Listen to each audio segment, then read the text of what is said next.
नमस्कार विद्यार्थियों। और कैसे हैं सभी लोग? अच्छे हैं? तो कैसी चल रही है आपकी क्लास? संविधान पढ़ने में एंजॉय आ रहा है, आनंद आ रहा है कि नहीं आ रहा? बताएंगे एक बार सभी लोग। भारतीय संविधान पढ़ने में आपको अच्छा लग रहा है? अगर अच्छा लग रहा है तो जल्दी से जल्दी लाइक करो, शेयर करो, ज़्यादा से ज़्यादा मात्रा में शेयर कर दो। संविधान की क्लास शुरू होने वाली है जल्दी, तो शुरू करते हैं आज की क्लास। भारतीय संविधान में आज पढ़ाऊंगा बेटा आपको मौलिक अधिकार, बहुत जरूरी है आपके लिए। भारतीय संविधान में मैं आपको पढ़ाऊंगा मौलिक अधिकार। आज आपके दैनिक जीवन में सबसे जो उपयोगी भाग है वो है संविधान का भाग 3। वैसे तो पूरा संविधान ही आपके लिए उपयोगी है, लेकिन संविधान का जो भाग संख्या 3 है वो सबसे ज़्यादा उपयोगी है, और वो है हमारे मौलिक अधिकार। तो भारतीय संविधान के किस भाग में मौलिक अधिकार हैं? भारतीय संविधान के किस भाग में, किस अध्याय में मौलिक अधिकार हैं, बताएंगे जल्दी से। तो वो भाग है अध्याय 3। भारतीय संविधान के किस भाग में मौलिक अधिकार हैं? भाग बताएंगे आप 3। ओके, बाकी आप जल्दी से बताइए कि मौलिक अधिकार हमने किस देश के संविधान से लिए हैं। जल्दी बताओ, जल्दी कमेंट करो। मौलिक अधिकार हमने किस देश के संविधान से लिए हैं? जल्दी से सभी लोग। मौलिक अधिकार हमने कहाँ से लिए हैं? अच्छा, मौलिक अधिकार की संख्या कितनी है? मौलिक अधिकार की संख्या कितनी है? जल्दी से बताओ, जल्दी से। मौलिक अधिकारों की वर्तमान में कुल कितनी संख्या है, इसे बताएं जल्दी से। मौलिक अधिकार की मूल संविधान में कितनी संख्या थी? मूल संविधान में कुल कितनी संख्या थी ये भी बताएं। मूल संविधान में कुल कितने प्रकार के मौलिक अधिकार थे? जल्दी से बताओ। वर्तमान में कितने हैं? कहाँ से लिए हैं? अच्छा, आगे। मौलिक अधिकार किस अनुच्छेद, किस आर्टिकल से किस आर्टिकल तक हैं? जल्दी से बताओ। मौलिक अधिकार किस अनुच्छेद से लेकर किस अनुच्छेद तक हैं? मौलिक अधिकार किस अनुच्छेद से लेकर किस अनुच्छेद तक हैं? जल्दी बताओ, जल्दी से।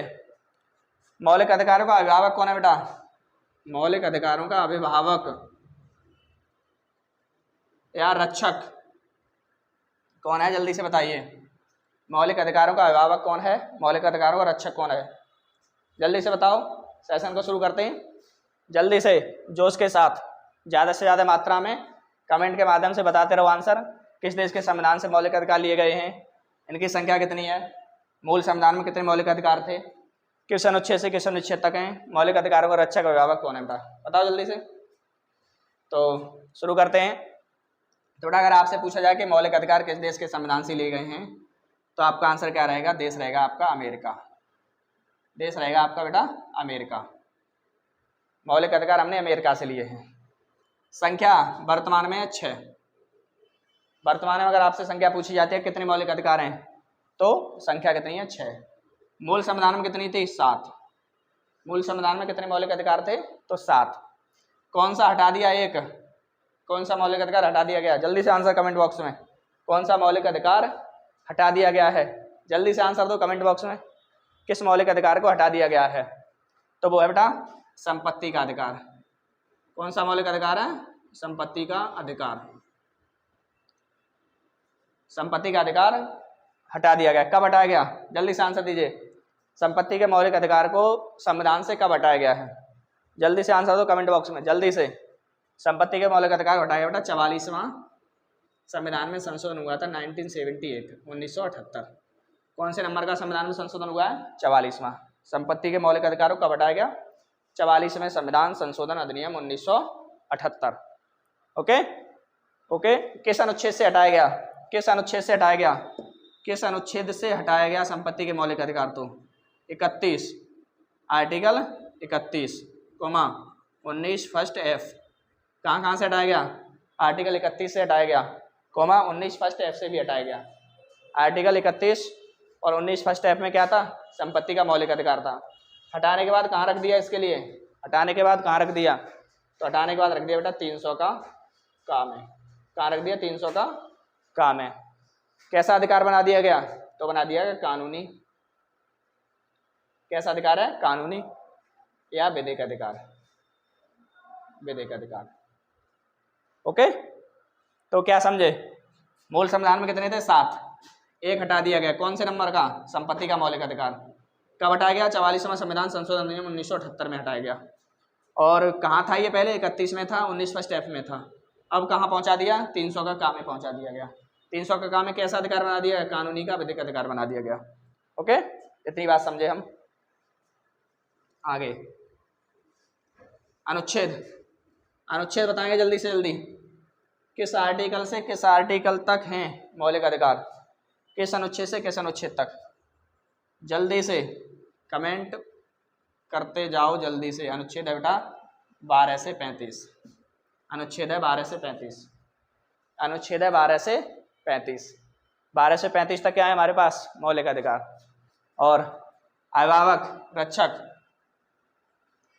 मौलिक अधिकारों का रक्षक कौन होता है? तो मौलिक अधिकारों का रक्षक होता है बेटा supreme court plus high court. Supreme court plus high court. Supreme court मतलब सर्वोच्च न्यायालय, हाई कोर्ट मतलब उच्च न्यायालय।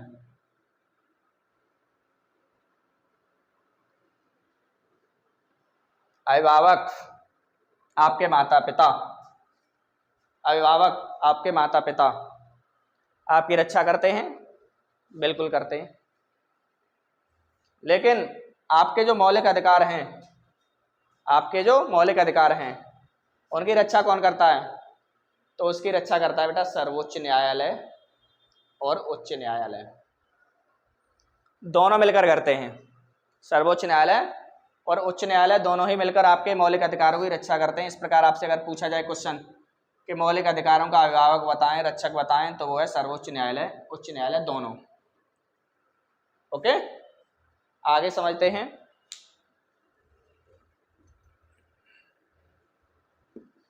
देखिए अभिभावक के तौर पर आपको जो ऑप्शन है, ऑप्शन पहला होगा सुप्रीम कोर्ट, बी होगा हाई कोर्ट, सी होगा दोनों, डी होगा राष्ट्रपति।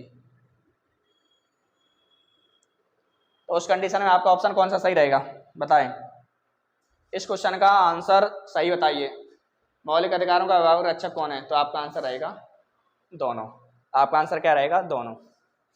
ठीक, लेकिन नेक्स्ट इसी का ऑप्शन दे देता हूं बेटा, सुप्रीम कोर्ट, हाई कोर्ट, राष्ट्रपति, प्रधानमंत्री। मौलिक अधिकारों का अभिभावक रक्षक, इन ऑप्शनों के अनुसार कौन सा सही करने वाले हैं आप? बताएं जल्दी से कमेंट में, कौन सा सही करने वाले हैं आप लोग? बताइए जल्दी से आंसर क्लिक करिए। तो आप आंसर क्लिक करेंगे नंबर फर्स्ट, आप आंसर क्लिक करेंगे नंबर पहला।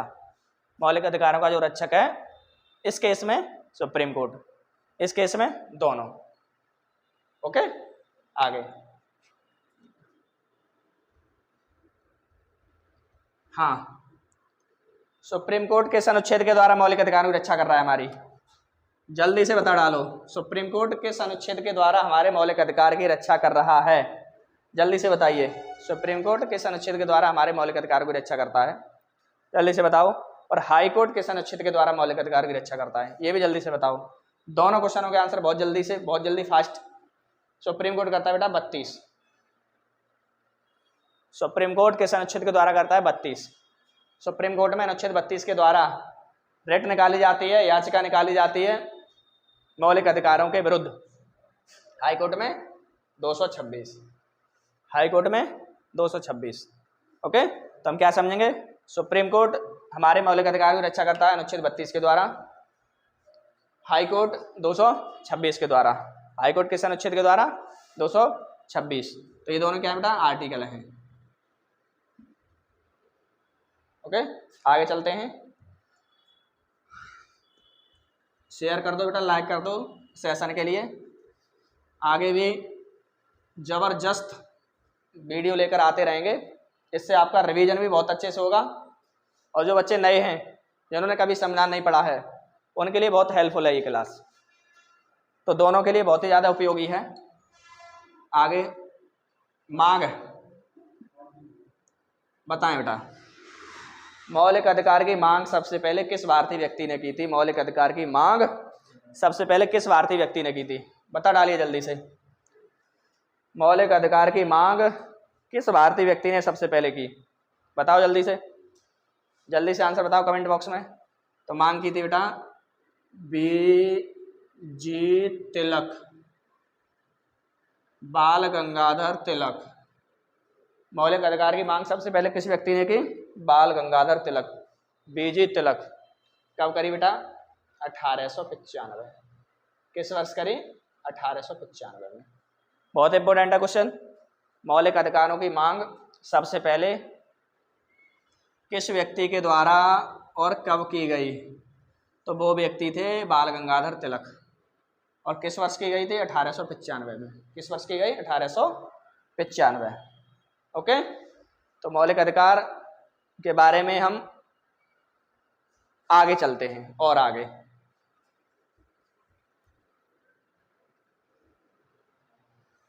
हाँ, क्या होते हैं बेटा मौलिक अधिकार? क्या होते हैं फंडामेंटल राइट्स? मौलिक अधिकार क्या होते हैं? इससे आपको फायदा है या नुकसान, ये बताएं। मौलिक अधिकार क्या होते हैं? तो मौलिक अधिकार बेटा किसी व्यक्ति के जीवन को गरिमापूर्ण बना देते हैं, याद रखना। कैसा बना देते हैं? गरिमापूर्ण। कैसा बना देते हैं? साहसीपूर्ण। साहसीपूर्ण, गरिमापूर्ण। कैसा बना देते हैं? बहुत ही साहसीपूर्ण, बहुत ही गरिमापूर्ण। आपके जीवन को जो गरिमापूर्ण साहसीपूर्ण बनाने का काम कर रहे हैं वो है आपके पास मौलिक अधिकार। कितने मौलिक अधिकार हैं? 6 मौलिक अधिकार हैं। कितने अधिकार हैं? 6। अब इन्हीं 6 मौलिक अधिकार पर हम चर्चा करेंगे, 1 बाय 1 शुरू करते हैं। नंबर फर्स्ट है बेटा राइट टू इक्वलिटी, समानता का अधिकार। समानता का अधिकार, राइट टू इक्वलिटी, समानता का अधिकार। समानता का अधिकार है अनुच्छेद 14 से 18। 14 से 18 समानता का अधिकार है, अनुच्छेद 14 से 18। कहाँ तक है? अनुच्छेद 14 से 18। यहाँ लिखेंगे, दिखाई दे रहा है ये दिखाई दे रहा है 14 से 18 है ना। दूसरा इधर से लिखता हूं। दूसरा बताइए बेटा, दूसरा मौलिक अधिकार हमारा कौन सा है? पहला मौलिक अधिकार है हमारा समानता का अधिकार। दूसरा कौन सा है? दूसरा है बेटा स्वतंत्रता का अधिकार, राइट टू फ्रीडम, स्वतंत्रता का अधिकार। दूसरा मौलिक अधिकार है हमारे पास स्वतंत्रता का अधिकार, राइट टू फ्रीडम, 19 से 22।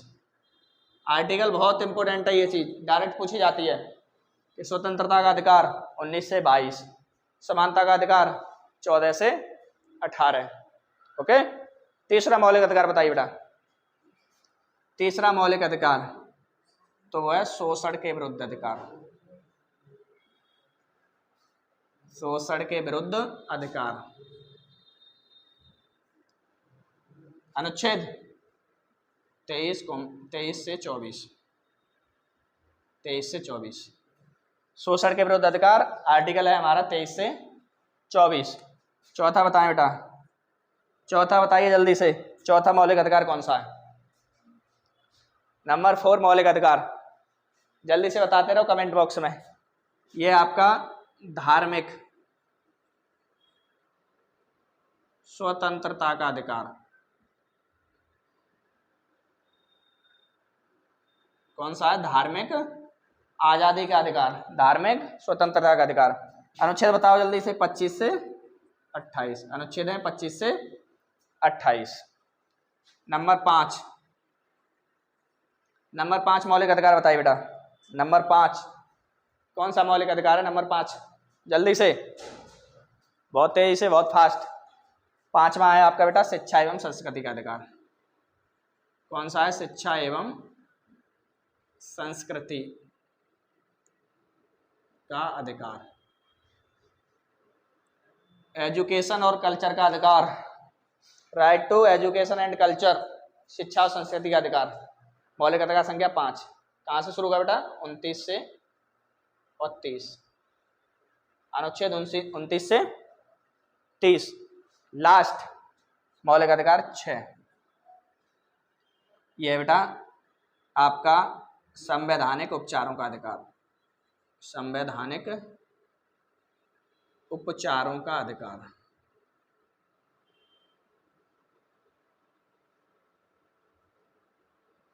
संवैधानिक उपचारों का अधिकार, यह आर्टिकल आपका केवल एक ही है, 32। तो पहला जो मौलिक अधिकार है समानता का अधिकार, सबसे ज्यादा आता है अधिकार 14 से 18। ये बहुत चीज आपको याद करनी चाहिए। समानता का अधिकार राइट टू इक्वलिटी 14 से 18, स्वतंत्रता का अधिकार राइट टू फ्रीडम 19 से 22, शोषण के विरुद्ध अधिकार 23-24, धार्मिक आज़ादी का अधिकार 25 से 28, एजुकेशन कल्चर का अधिकार 29 से 30, संवैधानिक उपचारों का अधिकार 32। 6 मौलिक अधिकार आपको उंगलियों पे याद होने चाहिए। मौलिक अधिकार में सबसे ज्यादा सवाल इन्हीं से आता है, कहाँ से कहाँ तक हैं ये आज ही देख लो, याद कर लो इनके लिए। कितने मौलिक अधिकार हैं? 6 हैं। कितने थे पहले? 7 थे। अब इनको हम विस्तार से समझेंगे कि समानता के अधिकार, किस प्रकार की हमें समानता मिली हुई है, किस प्रकार की हमको आज़ादी मिली हुई है, कैसा शोषण नहीं होना चाहिए हमारे खिलाफ, किस प्रकार की हमें धार्मिक आज़ादी है, किस प्रकार की हमें शिक्षा संबंधी आज़ादी है, कैसे सुप्रीम कोर्ट हमारे मौलिक अधिकार की रक्षा करता है, संविधान का जो उपचार करता है अनुच्छेद 32 के द्वारा। वो सारी बातें हम समझने वाले हैं 1 बाय 1 विस्तार से। आगे तो बेटा पहला मौलिक अधिकार हम समझते हैं। पहला है बेटा समानता का अधिकार,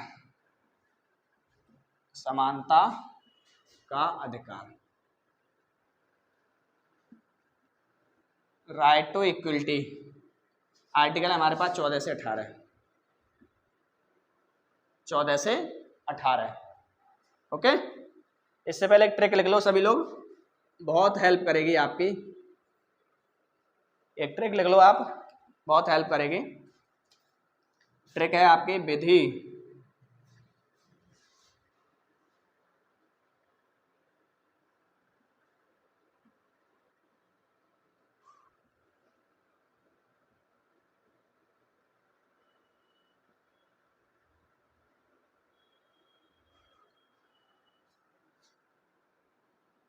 बोलो अपराधी प्राण दैहिक गिरफ्तारी। इस ट्रिक को सभी लोग लिख लो, इससे आपको मौलिक अधिकार याद करने बहुत आसान हो जाएंगे। और यहां अंडरलाइन करेंगे विधि, धर्म, अवसर, छुओ, उपाधि, बोलो अपराधी, प्राणदैहिक गिरफ्तारी।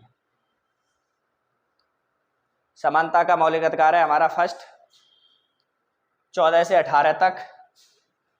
आप समझेंगे इस ट्रिक के लिए, इस पर नंबरिंग कर दो बेटा। 14, 15, 16, 17, 18, 19, 20, 21, 22। इस पर नंबरिंग कर दी हमने, 14 से ही शुरू कर दी नंबरिंग। 14, 15, 16, 17, 18, 19, 20, 21, 22। तो आर्टिकल 22 तक आपको देखो चुटकी में याद हो गए। आर्टिकल 22 तक आपको चुटकी में, बहुत जल्दी। तो यहाँ जो हम समझने वाले हैं कि विधि, आर्टिकल 14 विधि को इंडिकेट कर रहा है कहीं ना कहीं। तो यहाँ पे जो है विधि, तो ये है बेटा विधि या कानून, एक ही बात होती है। विधि या कानून के समक्ष समानता। आर्टिकल जो 14 क्या कहता है? विधि कानून के समक्ष समानता। भारत में रहने वाले प्रत्येक नागरिक के लिए समान कानून समान विधि का उल्लेख है, प्रावधान है, चाहे वो गैर भारतीय हो, चाहे वो गैर भारतीय हो या भारतीय, कानून सभी के लिए एक जैसा लागू होगा। ओके, एक समान अपराध के लिए समान ही दंड दिया जाएगा, चाहे आप इंडियन हैं या आप इंडियन नहीं हैं, भारत में किसी काम से आए हो। तो कानून सभी के लिए कैसा है? समान है। कौन सा अनुच्छेद कहता है? 14। यहां याद करेंगे हम धर्म, धर्म के प्रति समानता। धर्म के प्रति समानता। भारत का जो संविधान है वह ना तो किसी धर्म को बढ़ावा देता है और ना ही किसी धर्म की अवहेलना करता है। संविधान के अनुसार भारत के सभी धर्म समान हैं, धर्म के प्रति भेदभाव नहीं किया जाएगा। अनुच्छेद 15, धर्म के प्रति समानता। अवसर, अवसर की समानता।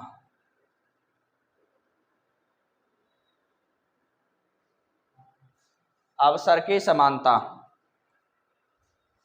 मौका तलाशने की समानता, अवसर की समानता है ना। भारत में रहने वाले प्रत्येक नागरिक के लिए सरकारी सेवाओं में समान अवसर दिए जाएंगे, ये आर्टिकल कहता है 16। लेकिन समय समय पर इस 16 में संशोधन करना पड़ा। जैसा कि आप जानते हो, हमारा जो भारत है उसका समाज सामान्य वर्ग, अन्य पिछड़ा वर्ग, अनुसूचित जाति, जनजाति इसमें बटा हुआ है। तो जो व्यक्ति पिछड़े एससी और एसटी होते हैं उनको यहाँ रिजर्वेशन की बात कही गई है। ओके, तो 16 क्या कहता है? अवसर की समानता। छुओ, छुओ से बेटा छुआछूत का अंत। छुआछूत क्या होती है? अस्पृश्यता, अस्पृश्यता का अंत। अनुच्छेद 17 में क्या बताया गया है? अनुच्छेद 17 में बताया गया है बेटा छुआछूत अस्पृश्यता का अंत। किसी के प्रति छुआछूत की दृष्टि से नहीं देखा जाएगा, ना ही भेदभाव किया जाएगा।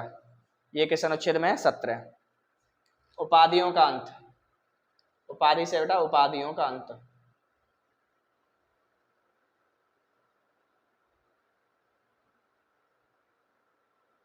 उपाधियों से क्या है? उपाधियों का अंत।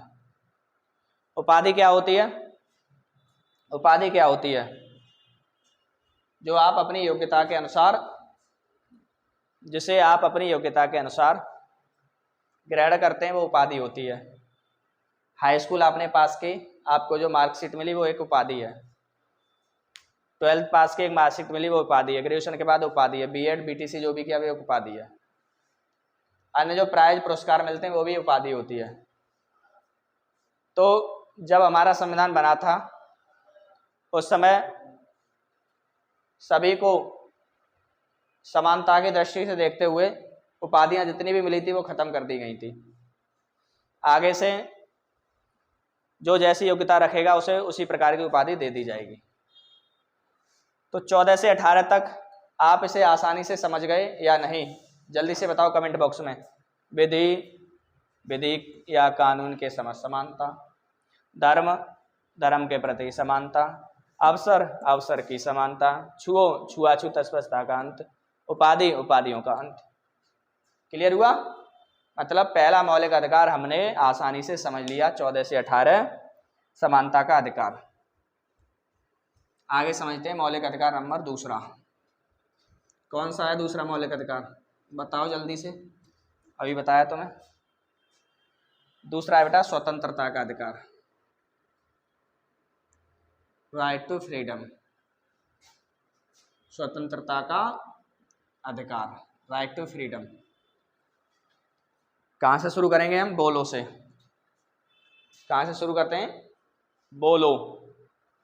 बोलने का मतलब बोलने की आज़ादी, बोलो का मतलब क्या है, बोलने की स्वतंत्रता, बोलने या बाक, ये सब जा जाता है, बाक स्वतंत्रता मतलब अभिव्यक्ति की आज़ादी, अभिव्यक्ति की आज़ादी।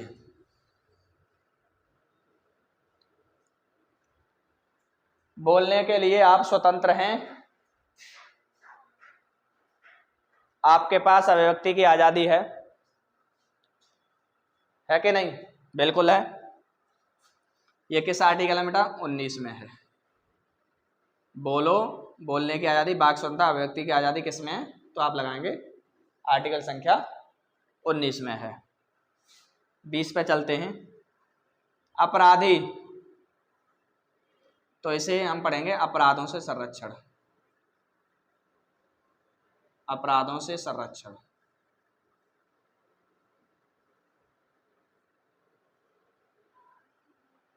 मतलब एक अपराध के लिए एक बार ही दंडित किया जाएगा, किसी एक अपराध के लिए एक से अधिक बार दंडित नहीं किया जाएगा। ये हमें बहुत जानना जरूरी है कि इसकी आवश्यकता संभवतः पड़ती रहती है। अगर आपने अपराध संख्या 1 की है तो आपको कितना दंड मिलना चाहिए, 1। एक से अधिक बार आपको दंडित नहीं किया जाएगा, ये आपका मौलिक अधिकार है, ये जानिए आप। प्राणदायक, अपने आप क्लियर है, प्राण और शरीर की रक्षा आप कैसे करेंगे, अनुच्छेद 21 के द्वारा। अपने प्राण की, अपने शरीर की आप रक्षा कैसे करेंगे, 21 के द्वारा। प्राण और दैहिक आज़ादी है 21। वायुमंडल से निःशुल्क फ्री ऑक्सीजन लो, वायुमंडल से निःशुल्क ऑक्सीजन लो, निःशुल्क जल पीजिए, निःशुल्क जल, फ्री चिकित्सा सुविधा लीजिए, 1 रुपया का पर्चा बनवाकर, है ना। और जहाँ तक आप अपने प्राणों की रक्षा करते हुए सेल्फ डिफेंस में किसी दूसरे के प्राण भी ले सकते हो, ये भी कहता है आर्टिकल 21। आर्टिकल 21 क्या कहता है कि आप अपने प्राणों की रक्षा कैसे करते हो। अगर आपको कोई मारने वाला है सामने से, तलवार से, गोली से, बंदूक से, तो आप क्या करेंगे, अपना बचाव करेंगे। कैसे करेंगे, हो सकता है कि उसे मारकर ही आपका बचाव हो रहा हो, तो इस कंडीशन में आप उसकी जान भी ले सकते हो। ये क्या कहता है, प्राण और दैहिक आज़ादी। ओके, ये है आपका गिरफ्तारी, तो गिरफ्तारी से संरक्षण। आर्टिकल 22 क्या कहता है, गिरफ्तारी से संरक्षण। इसका अर्थ क्या होता है, इसका अर्थ समझेंगे कि अगर आपको कोई व्यक्ति गिरफ्तार करने आ रहा है, कोई पुलिसकर्मी आपको गिरफ्तार करने आया है, तो सबसे पहले आप उससे कारण जानेंगे। तो सबसे पहले आप क्या जानेंगे, उससे कारण, कि किस कारण मुझे गिरफ्तार करने आए हो। ओके, कारण जानने के बाद आपकी मान लो गिरफ्तारी हो गई, तो होगा बेटा ये कि 24 घंटे के भीतर, 24 घंटे के भीतर उस पुलिसकर्मी का ये कर्तव्य है कि वो नज़दीकी न्यायिक मजिस्ट्रेट के समक्ष आपको प्रस्तुत करे, न्यायिक मजिस्ट्रेट के सामने जरूर पेश करेगा। अगर ऐसा नहीं करता है तो आपके मौलिक अधिकार का क्या होगा, हनन होगा, उल्लंघन होगा। उस स्थिति में आप सुप्रीम कोर्ट या हाई कोर्ट का सहारा ले सकते हैं, है ना। अगर आपको पुलिसकर्मी कोई गिरफ्तार करने आता है तो उसका कारण जानेंगे कि किस जुर्म में, किस कारणवश आप मुझे गिरफ्तार करने आए हैं। कारण जानने के बाद अगर आपको गिरफ्तार कर लिया जाता है तो वो आपको 24 घंटे के अंदर ही नज़दीक के किसी न्यायिक मजिस्ट्रेट के सामने पेश करेगा। और न्यायिक मजिस्ट्रेट ही आपसे पूछेगा कि आपने ये कार्य गलत किया है अथवा नहीं किया है। अगर वहाँ पर आप अपना जुल्म कबूल कर लेते हो तो न्यायिक मजिस्ट्रेट ही आपको सजा सुनाएगा। ओके, तो ये था हमारा गिरफ्तारी से संरक्षण का अधिकार। तो हमारे 2 प्रकार के मौलिक अधिकार संभवतः कंप्लीट हो चुके हैं, समानता का अधिकार और स्वतंत्रता का अधिकार, है ना। बाकी कोई दिक्कत है तो बताओ जल्दी से। ये सारी चीज़ समझ आ रही हैं? 19 बोलो, बोलने की, वाक स्वतंत्रता, अभिव्यक्ति की आज़ादी। वैसे 19 में कई मौलिक अधिकार हो रहे हैं, इनकी चर्चा करते हैं बाद में। 20 में अपराधों से संरक्षण, एक अपराध 1 बार सजा का प्रावधान। प्राणदय की आज़ादी बहुत बार पूछा जाता है, प्राण अपने शरीर की रक्षा कैसे करेंगे, गिरफ्तारी से संरक्षण ये बता दिया।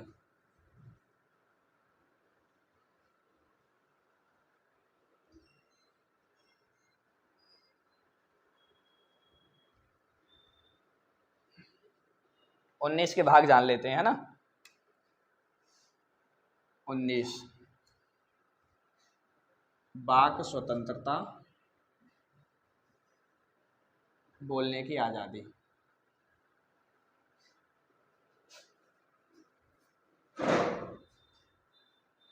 या अभिव्यक्ति की आज़ादी।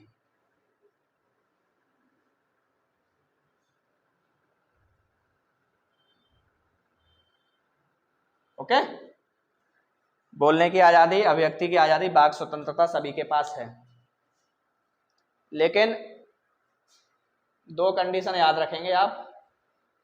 एक तो राष्ट्रगान और एक राष्ट्रगीत। 2 कंडीशन याद रखेंगे। राष्ट्रगान अगर गाया जा रहा है समूह में लोगों के द्वारा तो वहां पर आपको अभिव्यक्ति की आज़ादी, मतलब फालतू की बात करने की आज़ादी नहीं है। फालतू की बात करने की आज़ादी नहीं है, क्योंकि क्या ये हमारा राष्ट्रीय गीत है, राष्ट्रगान सॉरी, ठीक। और एक जब हमारा राष्ट्रीय गीत वंदे मातरम समूह में लोगों के द्वारा गाया जा रहा है तो वहां पर भी आपको फालतू की बात करने की, अभिव्यक्ति की आज़ादी नहीं है। अगर यहाँ पर राष्ट्रगान के समय इधर उधर की बात करते हो, फालतू की बात करते हो तो सजा का प्रावधान है। ऐसे ही राष्ट्रगीत के समय आप साथ साथ राष्ट्रगान, राष्ट्रगीत गा सकते हो, लेकिन अन्य प्रकार के क्रियाकलाप नहीं कर सकते। लड़ाई झगड़ा नहीं कर सकते, वहां पे जाके फालतू की बात नहीं कर सकते, तो आपके विरुद्ध कानूनी कार्रवाई की जाएगी। वैसे आप आज़ाद हो, वैसे आप आज़ाद हो, कुछ भी बोलो, कुछ भी बोलो, लेकिन कब आज़ाद नहीं हो? राष्ट्रगान, राष्ट्रगीत के समय। अब इसमें कई आर्टिकल हैं, उन्हें समझ लेते हैं, है ना।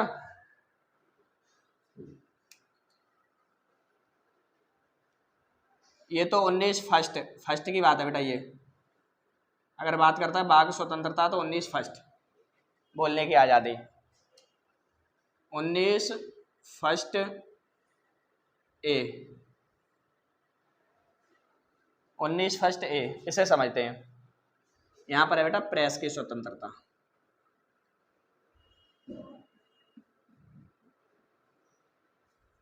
कल भी मैंने आपको बताया था कि मीडिया भारत की संसद का कौन सा अंग है? बताओ जल्दी से। चतुर्थ अंग है। क्यों है?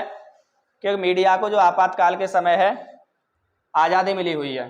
मीडिया आपातकाल के दौरान भी स्वतंत्र रहता है, इसीलिए इसे हम क्या कहते हैं? चौथा खंभा, चतुर्थ स्तंभ, चौथा अंग कहते हैं।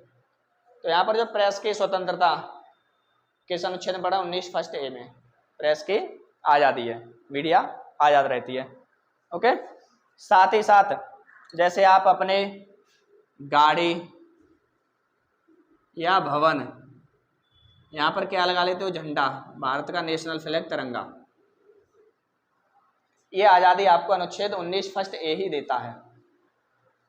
75वीं आज़ादी की वर्षगांठ पे कितनी संख्या में लोगों को आपने गाड़ी पे, भवन पे तिरंगा झंडा लगाए हुए देखा होगा? तो ये अनुच्छेद 19 फर्स्ट ही आज़ादी देता है कि आप अपनी गाड़ी पे, आप अपने भवन पे तिरंगे झंडे को लगा सकते हो। तो प्रेस की आज़ादी, गाड़ी और भवन पर झंडा लगाने का अधिकार 19 फर्स्ट ए देता है। 19 फर्स्ट केवल बोलने की आज़ादी देता है। 19 फर्स्ट बी, 19 फर्स्ट बी बताएं। 19 फर्स्ट बी, तो 19 फर्स्ट बी में है बेटा बिना हथियार,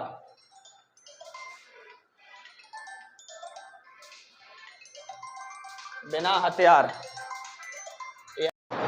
हाँ, तो 19 फर्स्ट बी में क्या है बेटा, बिना हथियार के, बिना हथियारों के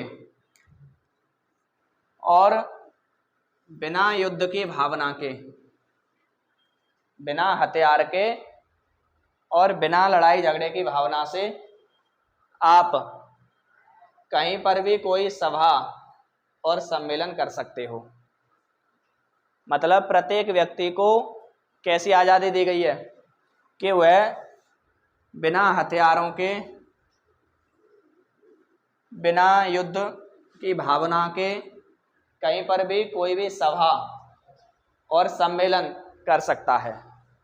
मतलब कुल मिला के ये हुआ कि प्रत्येक व्यक्ति को धरना प्रदर्शन करने का अधिकार है, सभाएं करने का अधिकार है, समिति सम्मेलन करने का अधिकार है। ये 19 फर्स्ट बी कहता है। ओके, आगे समझते हैं 19 फर्स्ट सी।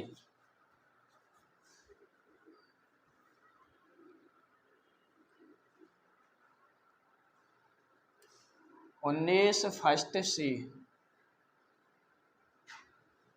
19 फर्स्ट सी बेटा ये कहता है कि संघ एवं समिति बनाने की स्वतंत्रता या संगम।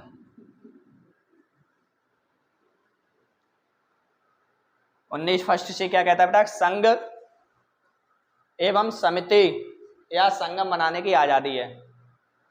कैसे बनाएंगे संघ? जैसे कांग्रेस ने बनाया है एक संघ, बीजेपी ने बनाया है एक संघ, समाजवादी पार्टी ने बनाया है एक संघ, आम आदमी पार्टी ने बनाया एक संघ या संगम। तो इसी प्रकार प्रत्येक व्यक्ति को ये आज़ादी दी गई है कि वह क्या बना सकता है, संघ, समिति, संगम बनाने का उसे अधिकार है। दो से अधिक लोग मिलकर आपसी सहमति से किसी भी प्रकार की अपनी पार्टी को संचालित कर सकते हैं, संघ बना सकते हैं। लेकिन यहाँ जो अपवाद की श्रेणी में आता है वो एक तो आती है बेटा अपनी सेना। तीनों प्रकार की जो सेना है, आर्मी, एयरफोर्स, नेवी, तीनों प्रकार की जो सेना है वह संघ नहीं बनाएगी। भारत के संविधान में संघ किस प्रकार के व्यक्तियों को बनाने से मनाई है, तो सेना अपना संघ नहीं बना सकती, अपनी पार्टी नहीं बना सकती।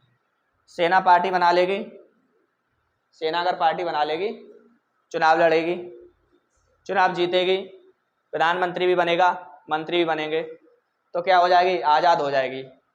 फिर सेना पर राष्ट्रपति का कोई कंट्रोल नहीं रहेगा। जी चाहेगी चीन से लड़ाई लड़ेगी, पाकिस्तान से, बांग्लादेश से लड़ाई लड़ेगी आराम से। सेना और बेटा वेश्या, दूसरा है वेश्या। जो नाच गाने वाली होती हैं, वेश्याएं होती हैं, उनको पार्टी बनाने का अधिकार नहीं है, उनको पार्टी बनाने का अधिकार नहीं है। जैसा कि आप जानते हो खिलजी वंश पढ़ा होगा, मुगल वंश में ही पढ़ा होगा। कुछ मुगलों ने, कुछ खिलजियों ने अपने शासन का अधिकार किसे दे दिया गया था, नाच गाने वाली को। तो आगे अर्थव्यवस्था कैसी हो गई थी, बेकार बर्बाद हो गई थी, है ना। तो कौन कौन संघ नहीं बनाएगा, सेना संघ नहीं बनाएगी, वैश्या संघ नहीं बनाएगी, इसके अतिरिक्त सभी संघ बना सकते हैं। अब तो थर्ड जेंडर को भी बेटा वोट देने का अधिकार दे दिया गया है, तो वो भी संघ बना पाएंगे, ठीक है ना। D 19 first D, 19 first D ये कहता है कि देश के संपूर्ण भाग में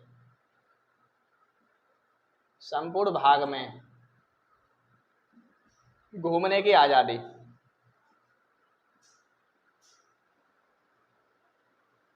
स्वतंत्रता।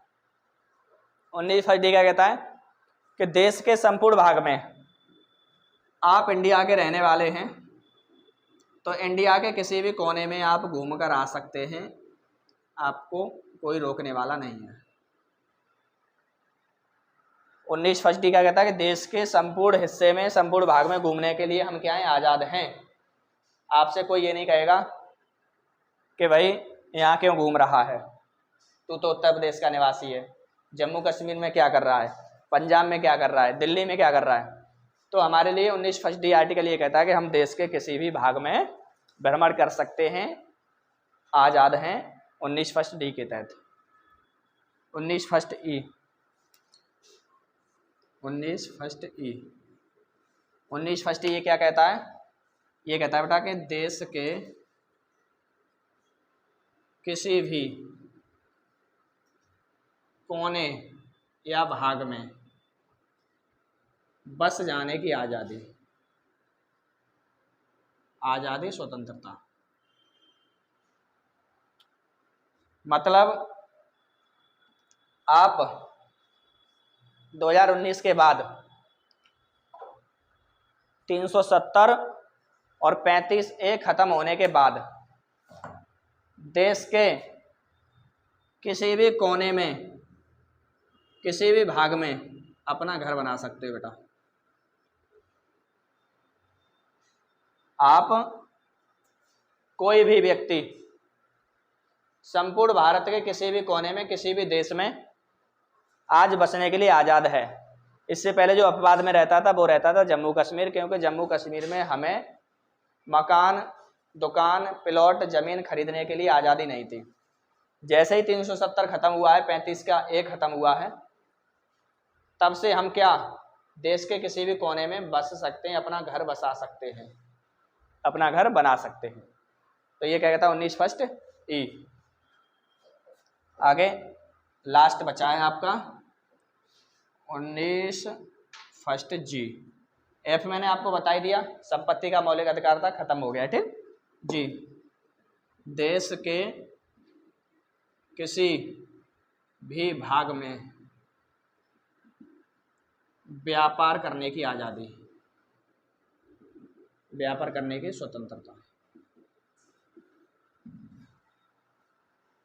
19 फर्स्ट जी क्या कहता है कि आप संपूर्ण भारत के किसी भी कोने में व्यापार कर सकते हैं, देश के किसी भी भाग में व्यापार करने की आज़ादी। कहीं पर भी आपको मन करता है कि जम्मू कश्मीर में मुझे व्यापार करना है, तमिलनाडु में करना है, अंडमान निकोबार में करना है, ठीक, तो आप पूरे देश में व्यापार करने के लिए आज़ाद हैं, स्वतंत्र हैं। ओके, आज के लिए इतना ही, कल मिलते हैं। इस सेशन को सबसे ज़्यादा शेयर करो, लाइक करो, कमेंट करो, जितने भी मैंने क्वेश्चन पूछे हैं। बाकी ये दोनों के लिए हेल्पफुल है, यूपी पैट, यूपी पुलिस, आगामी जो भी परीक्षा एसएससी जीडी वगैरह जो भी देने वाले हो, लेखपाल की देने वाले हो, या उत्तर प्रदेश के और भी एग्जाम हैं, एसएससी की आप तैयारी कर रहे हैं, सभी के लिए बहुत ही हेल्पफुल है। एक तरफ से रिवीजन भी हो रहा है और नए बच्चों को सीखने को भी मिल रहा है। ठीक है, तो धन्यवाद, कल मिलते हैं।